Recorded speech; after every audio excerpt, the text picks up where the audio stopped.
जय हिंद। तोतलेबादी अभी भी तल रहा है ता, बाबू तोत लद दिया है, फूद देता थीत हो दादा।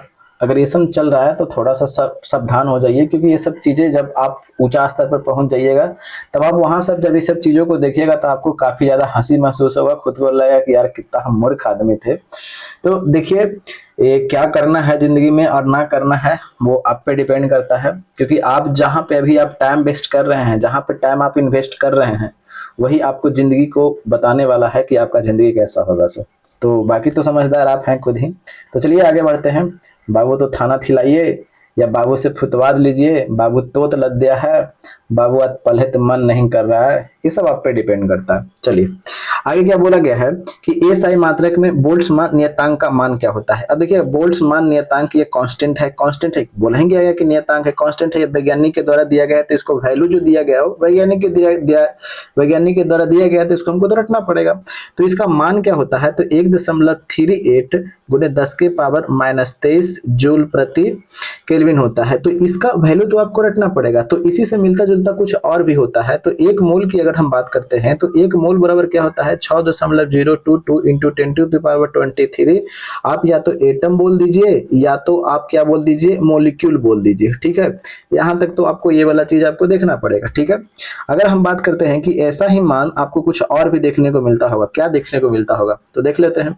तो जी का बड़ा वैल्यू यानी बड़ा जी का मान कितना होता है, तो 6.67 गुने 10⁻11 न्यूटन मीटर स्क्वायर प्रति केजी स्क्वायर। तो वैल्यू सहित पूछा जाता है। ठीक है, तो इस तरीके से आप जब आपको बार बार हम लिखेंगे ना, तो आपको बार बार आपको दिमाग से गुजरेगा, तो आपको याद रहेगा। ठीक है, आप 1000 क्वेश्चन बनाने से अच्छा है कि आप 100 क्वेश्चन बनाइए लेकिन सबको पचा लीजिए। ठीक है, नेगेटिव तक खा लिए पचबे नहीं किया था, उसमें कोनो फायदा है, बिल्कुल फायदा नहीं है। ठीक है, अगर हम बात करते हैं और वैल्यू की, अगर हम बात करते हैं तो क्या और वैल्यू है, तो बिल्कुल और भी ऐसा ऐसा वैल्यू है। एक प्रकाश वर्ष की अगर हम बात करते हैं तो एक प्रकाश वर्ष बराबर कितना होता है, तो एक प्रकाश वर्ष बराबर होता है 9.46 गुने 10⁻15 मीटर होता है। ठीक है, अगर यही किलोमीटर कह देगा तो 9.46 गुने 10⁻12 किलोमीटर हो जाएगा। तो इस तरीके से वैल्यू को आपको याद करना पड़ेगा। एक वो आपका याद कर लीजिएगा तो आप चेंज भी कर सकते हैं। अगर बात करते हैं एक पारसेक बराबर, तो ये पारसेक जो है दूरी की सबसे बड़ी इकाई है। एक पारसेक बराबर 3.26 क्या होता है, प्रकाश वर्ष होता है। ठीक है, कितना होता है, 3.26 प्रकाश वर्ष एक पारसेक बराबर होता है। तो ठीक है, अगर हम बात करते हैं और किसी वैल्यू ले लें क्या, अगर हम बात करते हैं, आपको इलेक्ट्रॉन प्रोटॉन और न्यूट्रॉन की तो पता है ना, तो इलेक्ट्रॉन का आपको आवेश कितना होता है, तो 1.6 गुने 10⁻−19 कूलम होता है। और प्रोटॉन पर भी लगभग उतना ही होता है, 1.6 गुने 10⁻−19 कूलम होता है। और न्यूट्रॉन पर कोई आवेश नहीं होता है। तो इस तरीके से हम बार बार लिख रहे हैं ताकि आपको ध्यान में रहे। ठीक है, इसका आंसर कौन सा हो जाएगा, तो आंसर हो जाएगा ऑप्शन नंबर आपको 4 देखने को मिलेगा। ठीक है, कोनो दिक्कत है तो बताइएगा कमेंट बॉक्स में, कमेंट बॉक्स खुला हुआ रहता है, ऐसा नहीं करते हैं कि कमेंट बॉक्स बंद रखेंगे, क्यों करेंगे वैसा। आगे देखिए क्या बोला गया है कि ध्वनि सबसे तेज संचरण करती है, यानी सबसे एकदम सड़क सुना एकदम भाग जाता है। ठीक है, तब सबसे हड़क सुना कैसे भागता है, तो कहाँ पे भागता है वो पहले जानते हैं। वो तो आसान क्वेश्चन है, हमें आसान क्वेश्चन की बात बिल्कुल नहीं करना है। ठीक है, देखिएगा अगर ध्वनि की अगर हम बात करते हैं, ध्वनि तो आप बोलिए कि ध्वनि कौन सी तरंग है, तो देखिएगा ध्वनि की अगर बात करते हैं तो ध्वनि अनुदैर्घ्य तरंग है। ठीक है, अनुदैर्घ्य तरंग। अब कई लड़कों को कंफ्यूजन होता है अनुदैर्घ्य तरंग और अनुप्रस्थ तरंग में, काफी ज्यादा कंफ्यूजन क्रिएट कर लेते हैं। देखिएगा अनुदैर्घ्य तरंग होता है और एक होता है अनुप्रस्थ तरंग, तो कंफ्यूजन बिल्कुल नहीं करना है। अनुदैर्घ्य तरंग की अगर बात करते हैं तो जो ध्वनि जो होती है ये आपका कौन सा तरंग है, तो ध्वनि अनुदैर्घ्य तरंग है। अब अनुप्रस्थ तरंग की बात करते हैं तो ये प्रकाश आपका अनुप्रस्थ तरंग है। ये ध्वनि अनुदैर्घ्य तरंग चलती कैसे है, ऐसे ऐसे चलती है। ठीक है, ये संपीड़न और विरलन के माध्यम से चलती है।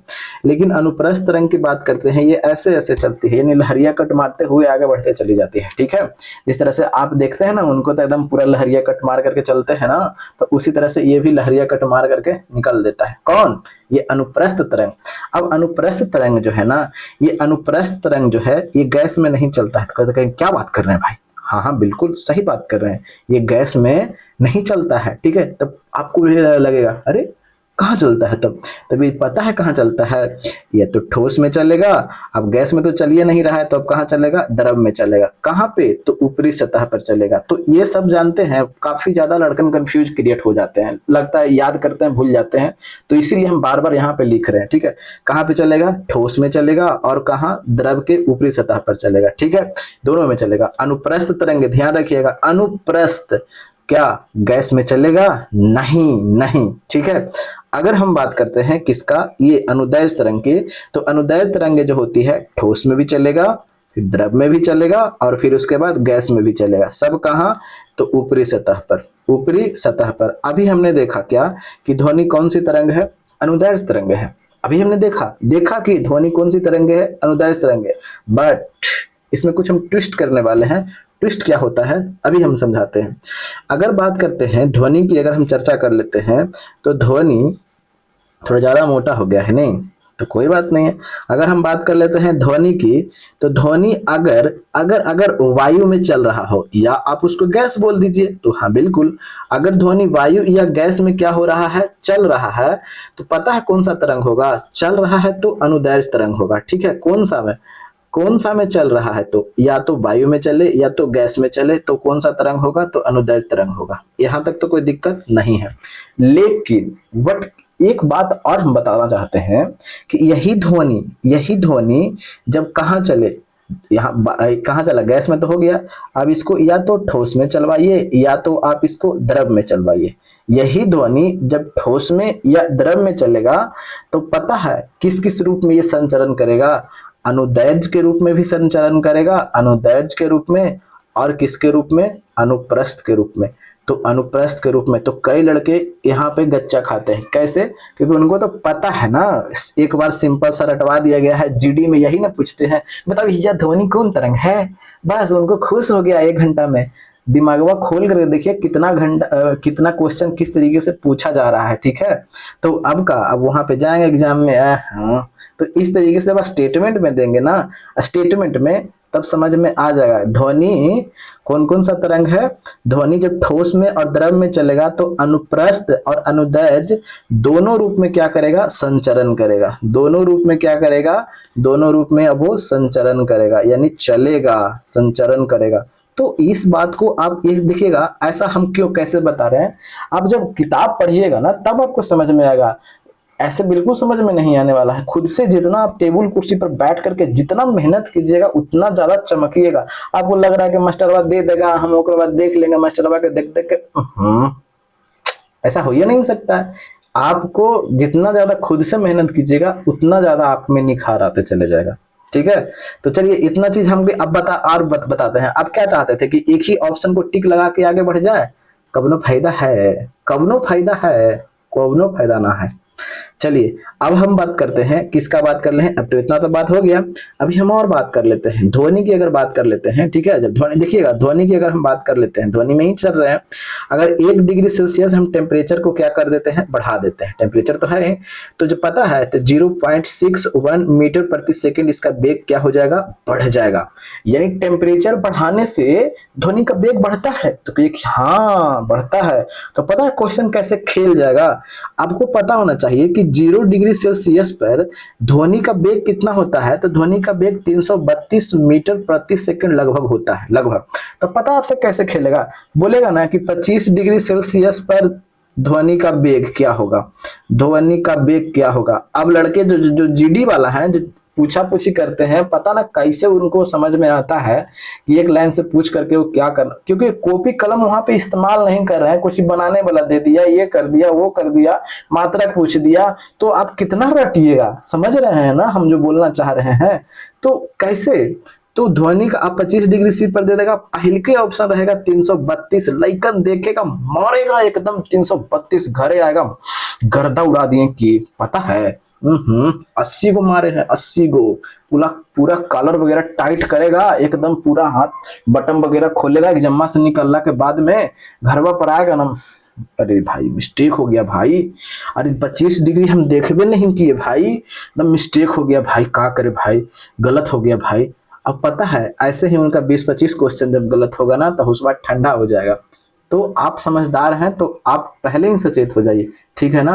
तो आपको समझ में आ गया ना कि 25 डिग्री सी पर क्या होगा, क्योंकि आपको पता है कि 1 डिग्री सी पर 0.61 बढ़ रहा है, तो ऐसा 25 डिग्री पर कितना हो जाएगा, तो 0.61 से गुना करके देख लीजिए कितना हो जाएगा। समझ में आ गया ना। इस तरीके से आप पढ़िएगा तब फायदा करेगा। चलिए अब हम और बताते हैं, ठीक है। तो इतना तो समझ गए ना। तो इस तरीके से आप समझ करके, उम्मीद है कि समझ में आ रहा होगा, ठीक है। चलिए अब हम बात करते हैं, ये ध्वनि जो है, ये ध्वनि का वेग जो है, ये ध्वनि का वेग किसके, यानी टाइम के क्या होता है, टाइम के रूट के आपको समानुपाती देखने को मिलेगा। टाइम के रूट के समानुपाती, यानी टाइम बढ़ेगा तो भैया वेग भी बढ़ेगा। सॉरी, टाइम बोल दिया, सॉरी, ये टेम्परेचर बोलना चाहिए। टेम्परेचर के क्या होता है, समानुपाती होता है। तब देखिए टाइम बढ़ेगा वेग बढ़ेगा, ये कैसे हो रहा है। टेम्परेचर बढ़ेगा तो आपको क्या मिलेगा, वेग बढ़ता हुआ मिलेगा। अब देख रहे हैं टेम्परेचर बढ़ा वेग बढ़ गया, अतः तो ठीक है।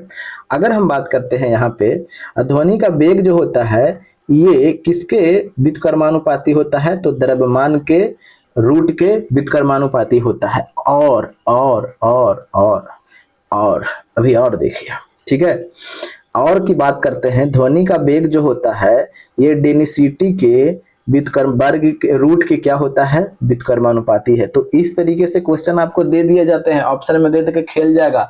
तो इस तरीके से हम आपको बताते हैं, तो चीजों को समझ करके आगे बढ़ना है, ठीक है। सिंपल सा क्वेश्चन था, देखें कितना सारा डिस्कस हमने किया। वो चीज को पहले मैटर देखिए कि आपके भेजे में घुस रहा है कि नहीं घुस रहा है, कि रटंतु तोता है खाली। चलिए तो इसका आंसर कौन सा हो जाएगा, तो ध्वनि सबसे तेज संचरण करती है। आसान क्वेश्चन का इसमें बताना है, ठोस में ना चलेगी जी। चलिए आगे क्या बोला गया है कि पानी से बनने वाले बुलबुले में जो चमक होती है वह किस प्रक्रम के कारण होती है। देखिएगा पानी से जो बुलबुला बना है, जिसमें ये बुलबुला है और बुलबुला बना है, तो बुलबुला में चमक, तो चमक पता है कैसे होता है, जैसे में व्यतिकरण से होता है, व्यतिकरण से, ठीक है। अब ये व्यतिकरण क्या होता है, प्रकाश का व्यतिकरण। व्यतिकरण क्या होता ना है कि कहीं पर तीव्रता बढ़ जाना और कहीं पर तीव्रता घट जाना, ठीक है ना। साबुन के बुलबुले की अगर हम बात कर रहे हैं तो कहीं पे तीव्रता एकदम बढ़ जाता है और कहीं पे तीव्रता क्या होता है, एकदम घट जाता है, ठीक है ना। तो उसी के कारण क्या होता है कि आपको ये किसका व्यतिकरण देखने को मिलेगा। तो देखते हैं ऑप्शन में, जब ऑप्शन पर हमने नजर दौड़ाया परावर्तन तो होगा नहीं, अपवर्तन नहीं होगा। अब देखा तो हमको तो व्यतिकरण है नहीं, तो व्यतिकरण है नहीं तो अब हम कौन सा ऑप्शन लगाएंगे, तो ऑप्शन तो आपको यही लगाना है, क्योंकि प्रकीर्णन के कारण तो छितर जाता ना है जी। ये तो प्रकीर्णन का मतलब देखिए ठेठ में अपना भाषा में रखिएगा तब समझ में आएगा। प्रकीर्णन का मतलब क्या होता है, छितर जाना, एकदम इन्हें फैल जाना, छितर, हम लोग की भाषा में उसको बोलते हैं एकदम छितर गया, ठीक है। तो ये छितर गया तो ये तो होगा नहीं, ये भी कट गया। आंसर क्या होना चाहिए, आंसर तो राइट आंसर व्यतिकरण होना चाहिए, बट तो ऑप्शन में है नहीं। तो ऑप्शन में नहीं है तो आपका क्या हमको मारना पड़ेगा, पूर्णांतिक परावर्तन के कारण भी चमकता है। ऐसा नहीं है कि सिर्फ व्यतिकरण के कारण ही चमकता है, पूर्णांतिक परावर्तन के कारण भी चमकता है। अब यहाँ पे आ गया है पूर्णांतिक परावर्तन। तो पूर्णांतिक परावर्तन को पहले हम समझ लेते हैं, ठीक है। देखिएगा पहले पूर्णांतिक परावर्तन को समझने से पहले आपको क्रांतिक कोण पढ़ना पड़ेगा। क्रांतिक कोण होता क्या है, जैसे में ये प्रकाश की किरणें हैं, सॉरी थोड़ा ज्यादा उल्टा पड़ गया, ठीक है। तो जैसे में ये प्रकाश की किरणें हैं, अब ये प्रकाश की किरणें क्या हो रही है, आ रही है, ठीक है। ये प्रकाश ये आपतन कोण है, अभिलंब के बीच में ये जो कोण बनता है और आपतित किरण के बीच में जो कोण बनता है उसे आपतन कोण बोलते हैं। ये आपतन कोण है और ये अब ये आपतन कोण है। अब ये जो किरणें आ रही है, अब ये किरणें इसको समद्विभाजित करने वाली जो ये लाइन है इसी के समानांतर ये गुजर जाए। देखिएगा फिर से हम गुजर रहे हैं, यहां से ये किरणें आई ऐसे और इसी के समानांतर ऐसे क्या हो जाती है, चल जाती है, ठीक है, समझ गए। तो अब ये वाला जो कोण बना, ये वाला जो कोण बना ना, इसी को हम लोग क्या बोलते हैं, क्रांतिक कोण बोलते हैं, ठीक है। इसी को हम लोग क्या बोलते हैं भैया, क्रांतिक कोण बोलते हैं, ठीक है। अब पूर्णांतिक परावर्तन जानते हैं क्या कहता है, कि देखिए एक हम अलग लिया कि जो पूर्णांतिक परावर्तन कहता है कि जो जो आपतन कोण है वो क्रांतिक कोण से अधिक होना चाहिए, यानी ये वाला भी तो आया है, इसके बीच में भी तो कोण बनेगा ना। तो है कि हाँ, ये किसके बीच कोण से अधिक होना चाहिए, यानी क्रांतिक कोण, ये वाला कोण है तो क्रांतिक कोण है और ये वाला कोण क्रांतिक कोण है ना, तो उससे क्या होना चाहिए, अधिक होना चाहिए। तो अधिक ले लिए हैं, बिल्कुल सही है। और वो उसी माध्यम में क्या होता है, लौट जाता है। तो इसी को क्या बोलते हैं, पूर्ण आंतरिक परावर्तन। तो पूर्ण आंतरिक परावर्तन की दो शर्तें होती है। पहली शर्त क्या है, तो प्रकाश कहाँ से आना चाहिए, सघन माध्यम से कहाँ जाना चाहिए, तो सघन से विरल में जाना चाहिए। कहाँ, सघन से विरल में जाना चाहिए। और आपतन कोण का मान कितना होना चाहिए, आपतन कोण का मान, देखिएगा आपतन कोण ये वाला ना है जी, ये वाला क्रांतिक कोण में देख रहे हैं, तो आपतन कोण का मान क्या होता है, ये वाला क्रांतिक कोण, ये देखिए ये है, ये है। देखिएगा फिर से हम कलर चेंज करते हैं, क्रांतिक कोण का हरियर ले लिया, क्रांतिक कोण के ये देखिए, ये वाला जो है, ये वाला ये क्रांतिक कोण है। तो आपतन कोण का मान जो होता है ये क्रांतिक कोण से क्या होता है, तो कहिए कि क्रांतिक कोण से क्या होता है, तो अधिक होता है। भेजा में घुस रहा है, समझ रहे हैं।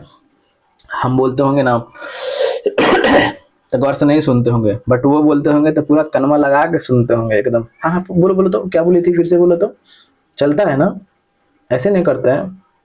चलिए, तो इसलिए गौर से सुना कीजिए, ठीक है।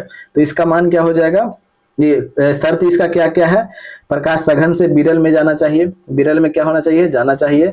और आपतन कोण का मान क्रांतिक कोण के मान से क्या होना चाहिए, अधिक होना चाहिए, तभी पूर्णांतिक परावर्तन होगा, अन्यथा नहीं होगा। समझ में आ गया। अब परावर्तन विवर्तन तो सबको पता है, ठीक है। तो इसका आंसर हो जाएगा ऑप्शन नंबर 4, क्योंकि हम इसलिए ये बताया क्योंकि ये ज्यादा बच्चे कंफ्यूज करते हैं, इसलिए हमने बता दिया। चलिए आगे देखते हैं, अगले पे चलते हैं। क्या बोला गया है कि श्वेत प्रकाश की एक किरण कांच के प्रिज्म पर आपतित होती है, ठीक है।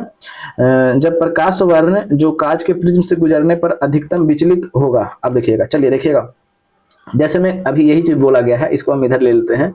एक प्रिज्म है, ठीक है। अब ये एक प्रिज्म है, अब यहाँ से श्वेत प्रकाश की किरणें गुजारते हैं, जो सनलाइट लाइट होता है, उसमें 7 रंग होते हैं। जैसे ही इस पे गुजारते हैं तो ये आधार की ओर मुड़ता है और यहाँ से 7 गो रंग में एकदम छितर जाता है, ठीक है। ऐसे ऐसे कितने रंग में छितर जाता है, तो कहिए कि 7 गो रंग में। तो ऊपर में कौन सा रंग, नीचे में कौन सा रंग होता है, वो देख लेते हैं। देखिएगा, VIBGYOR, ये सब ये एकदम मुंह पर उठस्थ होना चाहिए, एकदम फोन नंबर, जिस तरह से उनका फोन नंबर याद है उस तरह से ये भी याद होना चाहिए, एकदम होठ पे, इसको बोलते हैं ना उठस्थ होना चाहिए, उठस्थ एकदम होना चाहिए, वरना सीधा ठोक दिए जाइएगा। अगर ये सब चीज याद नहीं है तो एग्जाम में मारे जाइएगा। समझ में आ रहा है ना। एग्जाम में अगर चाहते हैं कि हम अच्छा परफॉर्मेंस करें तो आपको ये सब चीज करना पड़ेगा, ठीक है।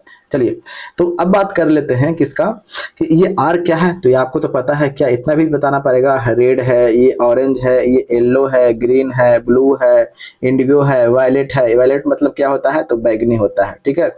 अगर हम ऊपर की ओर जाते हैं, ऊपर की ओर जाते हैं तो तरंगदैर्घ्य का मान क्या होता है, तो तरंगदैर्घ्य का मान जो होता है वो आपको बढ़ेगा, और नीचे की ओर आएंगे तो तरंगदैर्घ्य का मान क्या होता है, तो तरंगदैर्घ्य का मान घटेगा। तो जिसका तरंगदैर्घ्य सबसे कम होगा वही छितरेगा ना ज्यादा जी। तरंगदैर्घ्य का मतलब डेग, समझ में आ रहा है। तो जिसका तरंगदैर्घ्य सबसे कम होगा वह सबसे ज्यादा छितरेगा। तो इसका आंसर कौन सा हो जाएगा, कौची बोला था, देख लेते हैं। बोला गया था कांच प्रिज्म से गुजरने पर अधिकतम विचलित होगा। कौन विचलित होगा, जिसका तरंगदैर्घ्य सबसे कम है। तो सबसे कम किसका तरंगदैर्घ्य है, इसी का है, बैगनी का। नहीं कुछ लोग को समझ में आ रहा होगा, जो नए होंगे हम समझाते हैं।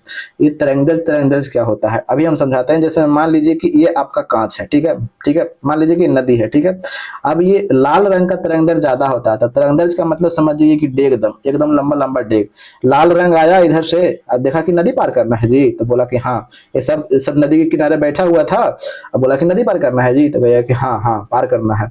तो हम अभी बोल रहे हैं कि लाल रंग का तरंगदैर्घ्य सबसे ज्यादा, यहाँ पे लिख दिए हैं तरंगदैर्घ्य आपका, ये लैम्डा सूचित किसको करता है, तरंगदैर्घ्य को, तो लिख दिया है। अब लाल रंग बोलता है कि आसान काम है, आया लाल रंग हमने ले लिया है, एकदम ऐसे ऐसे किया, पार हो गया नदी इस तक, तुम लोग पार हो जाओ, ठीक है। अब बैगनी की बारी आया, बाकी सब ऐसे करेगा। बैगनी की बारी आया तो बैगनी को पता है छोटा आदमी है, इसको डेग दिखता है एकदम ऐसे ऐसे तन्नी को वो है। अब जब बैगनी आया, अब बैगनी ऐसे ऐसे पार हो रहा है, ऐसे ऐसे पार हो रहा है। तब बताइए ज्यादा प्रॉब्लम नदी को पार करने में ज्यादा प्रॉब्लम किसको होगा, तो कहिए कि तो बैगनी को प्रॉब्लम होगा, क्योंकि इतने बारी पैरवे रखा है नदिया में ना कि धरवा तो मार के इसको तो कहीं ना कहीं तो लेके जावे करेगा। और लाल रंग वाला था एकदम आया ऐसे एकदम लेकर के उड़ा के दिया, या इससे आया भाग गया, इसको कितना प्रॉब्लम होगा। नदी का जो धारा होगा इसको ज्यादा प्रॉब्लम क्रिएट किया होगा, तो एक ना कुछ क्रिएट नहीं किया होगा, बहुत कम क्रिएट किया होगा लेकिन कम। लेकिन ये बैगनी वाला जो है इसको तो धर के एकदम लपेट दिया होगा, पूरा घिचाड़ दिया होगा। तो कहे कि हाँ, तो सबसे ज्यादा अवरोधक किसको पैदा हुआ, तो कि बैगनी को। तो जब सबसे ज्यादा अवरोधक उसको पैदा हो गया, सबसे ज्यादा बैगनी को तो ज्यादा छितरेगा कौन, तो जिसको ज्यादा अवरोधक पैदा होगा वही ना छितरेगा जी। तो इसीलिए बैगनी रंग सबसे ज्यादा छितर जाती है। आप समझ में आ गया कहे छितर जा रही है सो। तो कई लड़के इसको रटने की कोशिश करते हैं, कैसे रट, इस तरीके से पढ़िए ना, नहीं रटना पड़ेगा। समझ में आ गया। अब ये लाल है, क्यों नहीं छितरता है, लंबा लंबा डेग मार करके चल जाता है। तो इसीलिए लाल रंग का तो प्रयोग हम लोग अथी में करते हैं, किस में करते हैं, अरे भैया वही सिग्नल वाला में। अब इसीलिए हमारा जो उगते और डूबते समय सूर्य लाल दिखाई देता है, काहे, क्योंकि सभी रंग हुआ पे है लेकिन लाले काहे दिखाई देता है, क्योंकि लाल रंग का डेगवा ज्यादा ज्यादा है, लंबा लंबा डेग मार करके हम हमारी आंखों तक आ जाता है, ठीक है। इसलिए ज्यादा उसको छितरना नहीं पड़ता है। और ये समय जो है जो छोटा छोटा डेग मार करके आता है, तो वायुमंडल में इतने धूल कण है कि इसको छितार के रख देता है। समझ में आ गया।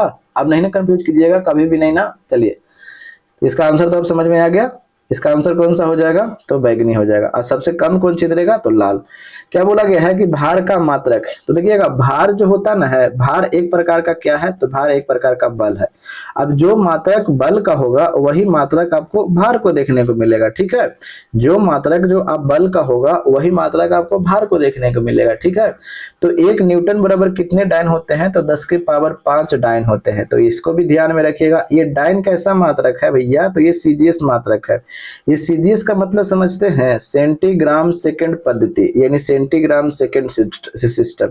ये पता है कि कौन सा देश का है, इसे फ्रेंच पद्धति भी कहते हैं। इसे कौन सी पद्धति कहते हैं, तो इसे फ्रेंच पद्धति भी कहते हैं। तो ये पूछा जाता है एग्जाम में, ऐसा नहीं कि हम इसको ऐसे बता रहे हैं लफा शूटिंग में से। या तो आप इसको मीट्रिक पद्धति भी कहिए, मीट्रिक पद्धति भी कहिए। तो इस तरीके से भी पूछा जाता है कि मीट्रिक पद्धति किसे कहा जाता है, तो सीजीएस पद्धति को, ठीक है। तो सीजीएस मात्रक क्या होता है, इसका डायन होता है 1 न्यूटन बराबर 10 के पावर 5 डायन। अगर हम बात करते हैं कि 1 टेस्ला बराबर कितना होता है, तो 1 टेस्ला बराबर 10 के पावर 4 गॉस होता है। देखिएगा भेजा में घुस रहा होगा तब बताते रहिएगा, ठीक है। इसका आंसर कौन सा हो जाएगा भाई जी, न्यूटन हो जाएगा, ठीक है। आगे बढ़ते हैं। क्या बोला गया है कि जब कोई वस्तु मुक्त रूप से पृथ्वी की ओर गिरती है, अरे भैया गिरवा दीजिए, ये वस्तु है यहाँ से आ रही है, आ रही है, आ रही है, आ गया, यहाँ पे आ गया, ठीक है। चलिए अब यह मेन सतह अभी ये है, ठीक है। गिरती है तो उसकी कुल ऊर्जा, यानी कुल ऊर्जा अभी हमने बताया था, यानी दुए वो तो ऊर्जा होता है, kinetic energy half mv square और पोटेंशियल एनर्जी यानी mgh। अब देखिएगा ये स्थितिज ऊर्जा में आपको क्या दिखाई पड़ रहा है, तो कहिए कि हाइट दिखाई पड़ रहा है। यानी कहिएगा ये mgh जो है पोटेंशियल एनर्जी जो है, अगर इसमें हम हाइट को बढ़ाएंगे तो पोटेंशियल एनर्जी बढ़ेगा कि नहीं, कहिए क्या बात कर रहे हैं महाराज, बिल्कुल बढ़ेगा, एकदम समानुपाती है तो क्या नहीं बढ़ेगा, बिल्कुल बढ़ते चले जाएगा।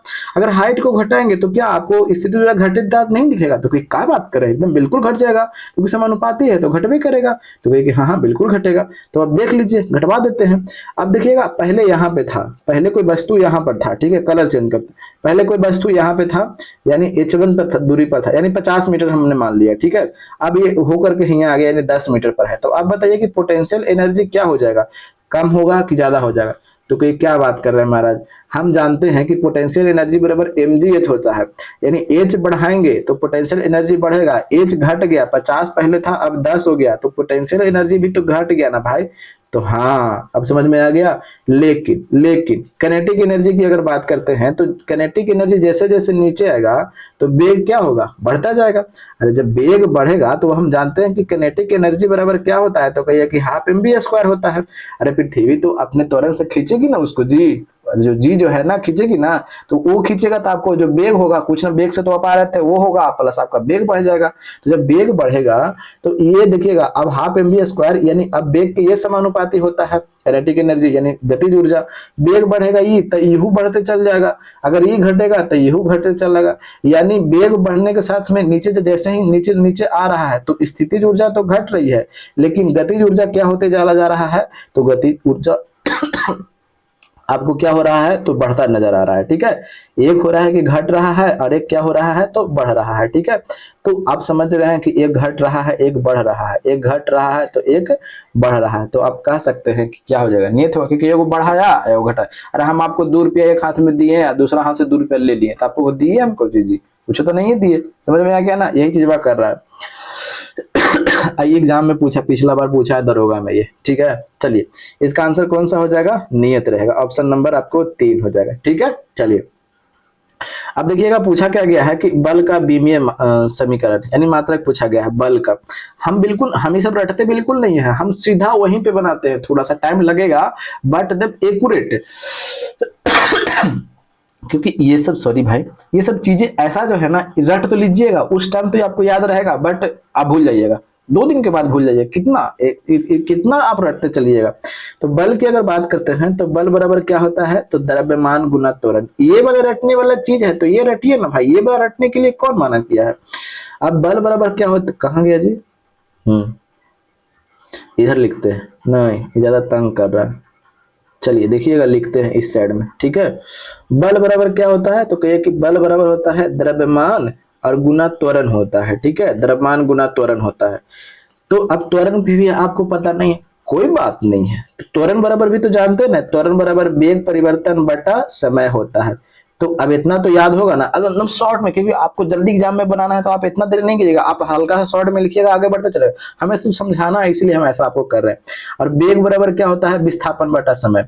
तो विस्थापन को किस में लिखिएगा, एल से, विस्थापन है तो विस्थापन को किस में मापिएगा, एल से, और समय है तो समय क्या हो जाएगा, टी हो जाएगा। नहीं समझ में आ रहा है, अभी समझाते हैं। अब देखिएगा बेग की अगर बात कर लेते हैं, इसको रख दीजिए, बेग बराबर क्या होता है, तो विस्थापन और बट्टा में क्या होता है, समय होता है, जो कि हम समझाना है इसीलिए हम ऐसा कर रहे हैं आपको।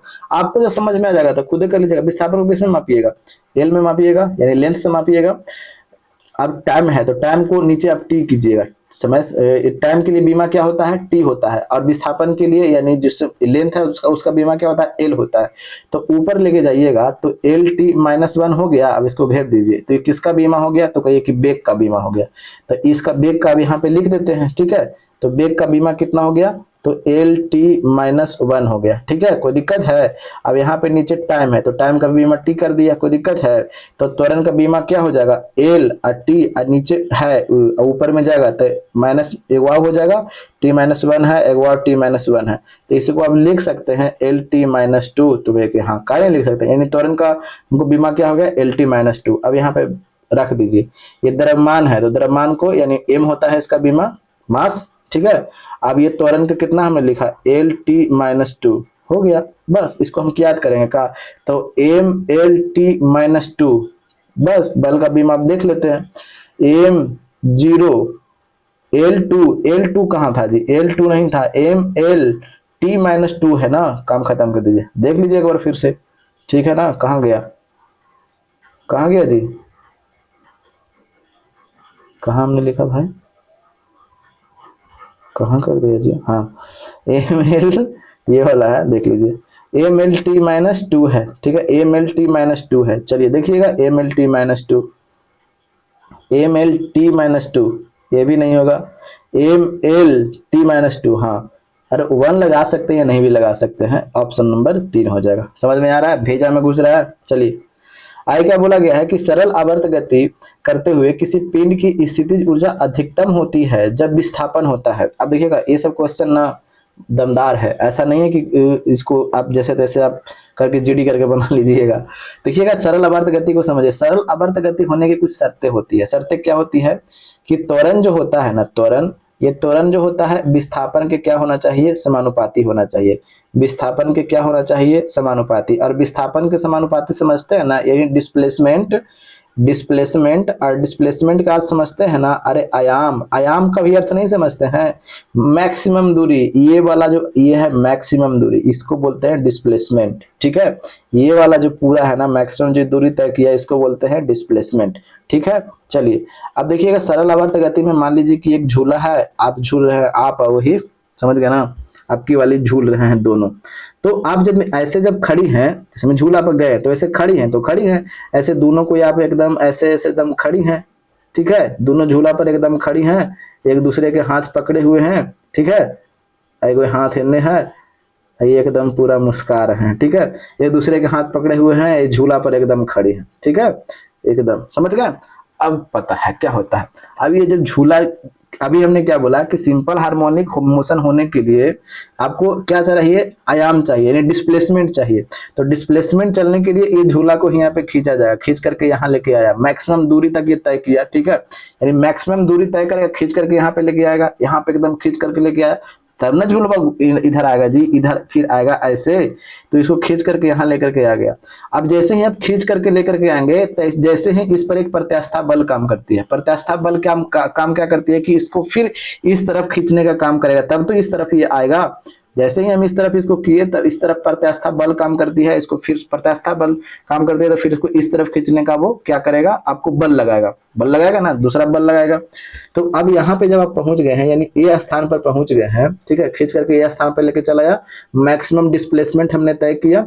तो डिस्प्लेसमेंट यहाँ पे क्या होगा, मैक्सिमम डिस्प्लेसमेंट की अगर बात करते हैं तो विस्थापन क्या हो जाएगा, तो विस्थापन के इतना इतना मोटा क्या लिखा रहा है। तो अगर हम बात करते हैं विस्थापन की, अगर हम बात करते हैं तो विस्थापन क्या हो जाएगा, तो अगर यहाँ पे विस्थापन की बात कर रहे हैं तो विस्थापन यहाँ पे क्या हो जाएगा, तो कहे कि मैक्सिमम हो जाएगा। अब अभी हमने बताया कि त्वरण विस्थापन का क्या होता है, समानुपाती होता है, तो त्वरण आपका भी क्या हो जाएगा, यहाँ पे मैक्सिमम हो जाएगा।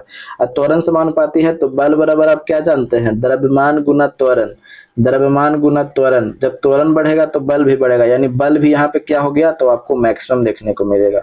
अब एक सबसे ज्यादा आपको है स्थितिज ऊर्जा।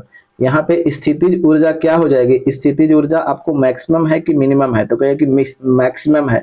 यहाँ से एकदम एकदम ठहरा हुआ है, जैसे ही छोड़ेंगे ना ये वाला झुलवा ही, यहाँ से यहाँ पे ठहरा हुआ है झुलवा, दोनों कदम एकदम खड़ी है, ठीक है। और जैसे ही छोड़ेंगे ना ये इधर आ, इधर भाई, इधर इधर काहे नहीं होता इधर जी, ऐसे क्या हो रहा है भाई, चलिए ऐसे क्या होता है, चलिए देखिए। जैसे ही ये झुलुआ को हम छोड़ेंगे, नहीं जैसे ही झुलुआ को छोड़ेंगे ना तो एकदम फड़ाक सुना एकदम इधर आप आ जाइएगा, ठीक है ना, दोनों को एकदम और कस के पकड़ लीजिएगा, डर जाइएगा, ठीक है। अगर इधर आइएगा नहीं तो इधर आइएगा तो फिर यहाँ पे आपको स्थितिज ऊर्जा जो हो जाएगा एकदम मैक्सिमम हो जाएगा, क्योंकि यहाँ के बाद फिर तो आप इधर आइएगा, इस तरफ में आइएगा ना, तो यहाँ के बाद फिर इस तरह से स्थितिज ऊर्जा मैक्सिमम हो जाएगा। और वही जब बीच में जब होएगा, और बीच वाला आपको याद करवा लेते हैं, ठीक है, क्योंकि यहाँ तो हमने ये कर लिया। अब देखिएगा यहाँ पे, अब देखिएगा मैक्सिमम कौन कौन हो गया, विस्थापन आपको मैक्सिमम, त्वरण मैक्सिमम, बल मैक्सिमम, आपको स्थितिज ऊर्जा मैक्सिमम। अगर हम बात करते हैं गतिज ऊर्जा की, तो यहाँ पे गतिज ऊर्जा क्या हो जाएगा, तो शून्य हो जाएगा। वेग की बात करते हैं तो वेग भी क्या हो जाएगा, आपका जीरो हो जाएगा, क्योंकि यहाँ के बाद आप कहीं आप जा सकते हैं नहीं, क्योंकि जैसे ही छोड़ेंगे तो वो एक प्रत्यास्था बल लग रहा है, उसके वजह से हम जा रहे हैं। क्या वेग की वजह से जा रहे हैं क्या, नहीं, वेग की वजह से नहीं जा रहे हैं। वेग आपको यहाँ पे काम करेगा, यहाँ पे, ठीक है, ये बीच में काम करेगा। अब देखिएगा वेग तो हो गया, फिर उसके बाद में गति हमने ले लीजिए, गतिज ऊर्जा ले लीजिए, फिर आपको चाल भी ले लीजिए, ये सभी के सभी आपको क्या हो जाएगा, जीरो हो जाएगा। और जब आप बीच में पहुंचिएगा ना, बीच में यहाँ पे आइएगा तो सबका उल्टा कर दीजिए यहाँ पे। तो यहाँ पे विस्थापन, जैसे में अब यहाँ पे था, यहीं पे आप खड़ी थे, अब यहाँ से ऐसे ले गए थे यहाँ पे, ठीक है, यहाँ पे ले गए थे और फिर यहाँ पे आप आ गए हैं, तो विस्थापन अब क्या हो गया है, तो कहिए जीरो हो गया। अब कहाँ, जहाँ पे थे वहीं पे तो आ गए हैं, दोनों को तो वहीं पे तो है, तो विस्थापन क्या हो जाएगा, तो कहिए कि विस्थापन आपको क्या हो जाएगा, तो जीरो हो जाएगा। विस्थापन क्या हो जाएगा, तो जीरो हो जाएगा। अब विस्थापन जब जीरो तो त्वरण भी क्या हो जाएगा, जीरो, क्योंकि त्वरण के समानुपाती होता है। अब जब त्वरण जीरो तो बल भी क्या हो जाएगा, तो जीरो हो जाएगा। अब आप बताते हैं स्थितिज ऊर्जा, तो स्थितिज ऊर्जा भी क्या हो जाएगा, तो स्थितिज ऊर्जा आप क्या यहाँ पे है, तो यहाँ पे तो है, अब यहाँ पे कोई ऊर्जा संचित है क्या, वो ऊर्जा काम कर सकती है, तो कहिए स्थितिज ऊर्जा भी क्या हो जाएगा, यानी पोटेंशियल एनर्जी भी क्या हो जाएगा, तो जीरो हो जाएगा। अब यहाँ पे मैक्सिमम क्या होगा, क्योंकि जैसे ही यहाँ पे छोड़िएगा ना तो यहाँ पे जो बल लग रहा था तो उसके कारण वेग आ जाएगा, ठीक है। अब ये वेग जो होगा उसको ऊपर ले जाने के लिए प्रेरित करेगा, तो इसीलिए वो झूला ऊपर में जाएगा, तो वेग क्या हो जाएगा, तो वेग यहाँ पे मैक्सिमम होगा, वेग की वजह से ही ये झूला ऊपर की ओर जाएगा, ठीक है ना, वेग की वजह से ये झूला ऊपर की ओर जाएगा। वेग मैक्सिमम हो गया, फिर उसके बाद में आपका चाल भी मैक्सिमम हो जाएगा, चाल भी आपको मैक्सिमम भी मिलेगा, गतिज ऊर्जा भी कहिए या कुछ भी कहिए, वो सभी के सभी आपको यहाँ पे क्या हो जाएगा, आपको मैक्सिमम देखने को मिलेगा। तो यहाँ पे समझ रहे हैं ना चीजों को, इस तरीके से हमने समझा दिया। अब तो समझ में आ गया होगा। क्वेश्चन पर चलते हैं, सीधा चलते हैं। क्वेश्चन पर क्या बोला गया है, क्वेश्चन कहाँ पे गया है, क्वेश्चन भैया, हाँ क्वेश्चन आपको 412, सरल आवर्त गति करते हुए किसी पिंड की स्थितिज ऊर्जा अधिकतम होती है। अब देखिएगा स्थितिज ऊर्जा कहाँ पे अधिकतम है भाई, देखिए स्थितिज ऊर्जा यहाँ पे जब थी तो स्थितिज ऊर्जा ये वाला सब हमने ये वाला स्थितिज ऊर्जा का है, और ये जब यहाँ पे बीच में है झूला, ये झूलवा है, झूलवा बीच में आप दोनों खड़ी हैं तब का है। तो स्थितिज ऊर्जा मैक्सिमम कहाँ है, तो कहिएगा कि ये यहाँ पे मैक्सिमम है। तभी दोनों के बीच की दूरी को अगर हम ए मान लेते हैं, हमने पहले डी माना था तो ए भी मान लेते हैं, तो ए पर क्या होगा, तो स्थिति जब मैक्सिमम होगी, विस्थापन जब मैक्सिमम होगा तब आपको स्थितिज ऊर्जा भी क्या होगा, मैक्सिमम आपको देखने को मिलेगा। समझ में आ गया? जितना ज्यादा हम विस्थापन करेंगे यानी खींच के लेके जाएंगे उतना स्थितिज ऊर्जा इसमें भर जाएगा। तो ये दोनों के बीच की दूरी है ये ए मान ली, ठीक है। तो चलिए, क्योंकि ऑप्शन में हमको ए दिया है तो इसका आंसर कौन सा हो जाएगा, तो इसका आंसर हो जाएगा ऑप्शन नंबर ए हो जाएगा। समझ में आ गया? ऑप्शन नंबर 2 हो जाएगा जिसमें ए दिया हुआ है। लेकिन पता है इसमें क्वेश्चन में क्या दिया गया है, ये इस बुक में आंसर क्या दिया है, 0 होगा। पता है ये 0 क्या, ये मिस प्रिंट है, वो गतिज ऊर्जा 0 हो सकता है, ठीक है ना। यहाँ पे आप देखिएगा, यहाँ पे गतिज ऊर्जा 0 है कि नहीं है, तो कहिए कि हाँ भाई एकदम सही बता रहे हैं। तो गतिज ऊर्जा 0 होगा, यहाँ पे मिसप्रिंट है, गलती कर दिया है, ठीक है। गतिज ऊर्जा यहाँ पे क्या होगा, तो 0 होगा। लेकिन यहाँ पे अगर स्थितिज ऊर्जा अगर दिया है तो स्थितिज ऊर्जा के हिसाब से आंसर आपको 2 होगा, यानी ए होगा, ठीक है। चलिए आगे बढ़ते हैं, अगले पे चलते हैं। हम ऐसा बिल्कुल नहीं करते, इसका आंसर है इसका ये हुआ जी, आगे बढ़ो।